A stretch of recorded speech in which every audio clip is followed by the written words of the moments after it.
ஆயுர்வேதம் ஒரு பொக்கிஷம், நம் ஆயுள் நீட்டக்கும் அற்புதம். டாக்டர் ஸ்ரீவர்மாஸ்.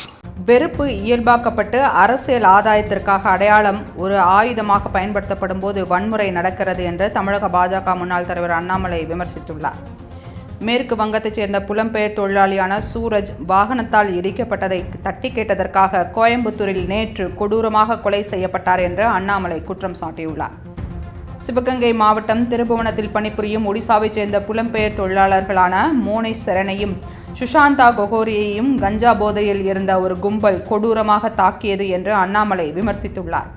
சமீப நாட்களில் நடந்து வரும் இதுபோன்ற சம்பவங்கள் திமுகவின் பிளவுபடுத்தும் அரசியலின் ஆபத்தான விளைவுகளை மீண்டும் வெளிப்படுத்தியுள்ளன என்று அண்ணாமலை தெரிவித்துள்ளார்.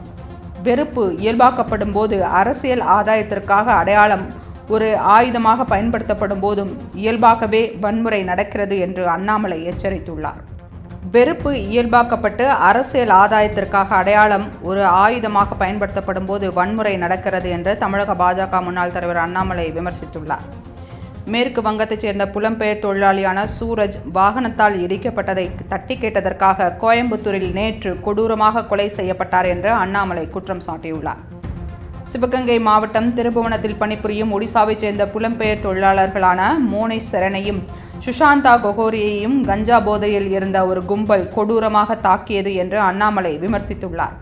சமீப நாட்களில் நடந்து வரும் இதுபோன்ற சம்பவங்கள் திமுகவின் பிளவுபடுத்தும் அரசியலின் ஆபத்தான விளைவுகளை மீண்டும் வெளிப்படுத்தியுள்ளன என்று அண்ணாமலை தெரிவித்துள்ளார்.